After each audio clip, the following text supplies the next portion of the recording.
The desert was silent before dawn. The wind whispered over the sand, carrying the scent of tension and destiny.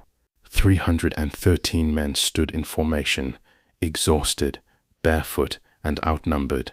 They were the companions of the Prophet Muhammad, ready to face an army more than 3 times their number. The year was 624 AD. The place, Badr. The Prophet stood before them, calm yet fierce with faith. He raised his hands to the sky and said, "O Allah, fulfill your promise. If this small band perishes today, there will be none left on earth to worship you." His voice trembled with humility, yet his eyes blazed with certainty.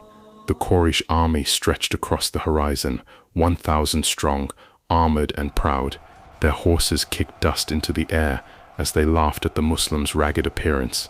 The Prophet looked over his companions, Abu Bakr, Umar, Ali, Hamza.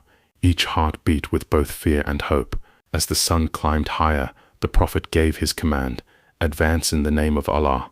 The 2 forces met, swords clashed, arrows flew like angry birds. The sound of war shook the valley. The Muslims fought bravely, but the odds were crushing. Every heartbeat felt like a final one. Then something unseen stirred in the air. The Prophet raised his hands again and cried out, "Rejoice, O believers, for Allah has sent his angels." A sudden gust of wind swept across the battlefield.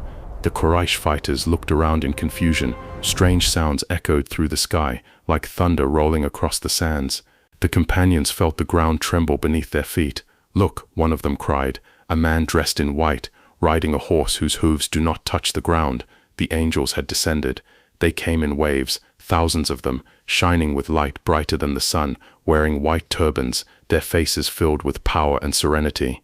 One angel was heard shouting, "Advance, O servants of Allah, paradise lies ahead." The Quraysh army panicked. They struck at empty air, their swords clanging against nothingness. Some saw shapes they could not explain, men they struck who vanished into mist, or forces that hurled them to the ground before a blade even touched them. Ali ibn Abi Talib charged forward, his sword flashing like lightning. Beside him, Hamza, the Lion of Allah, fought with strength no man could match. But even they could feel the presence of the unseen warriors at their side. A companion named Ibn Abbas later said, "On that day, I saw a man whose head was struck off before the sword even reached him." Another companion heard a voice say, "Advance, Hayzum," the name of the angelic horse commanded by Jibril. The tide turned swiftly. What began as desperation became divine victory. The Quraysh army, once confident, began to crumble. Their leaders fell one by one.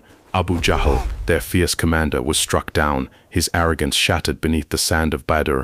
The Prophet stood watching, his eyes filled with tears, not of pride but of gratitude. He whispered, "This is the promise of Allah. Victory comes only from Him." As the dust settled, the believers looked around. The battlefield was quiet again. The wind that had carried death now carried peace. The companions gathered around the Prophet. Some wept, some smiled, some fell to their knees in prayer. They had seen what no human eyes had seen before, angels fighting beside men, unseen hands guiding their blades, and the mercy of Allah revealed in power and light.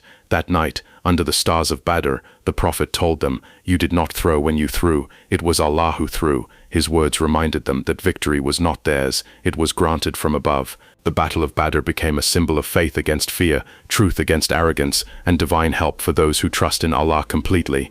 And though centuries have passed, the sands of Badr still whisper of that morning when heaven touched the earth and angels fought beside men, a moment when faith became stronger than steel and the unseen became more real than sight.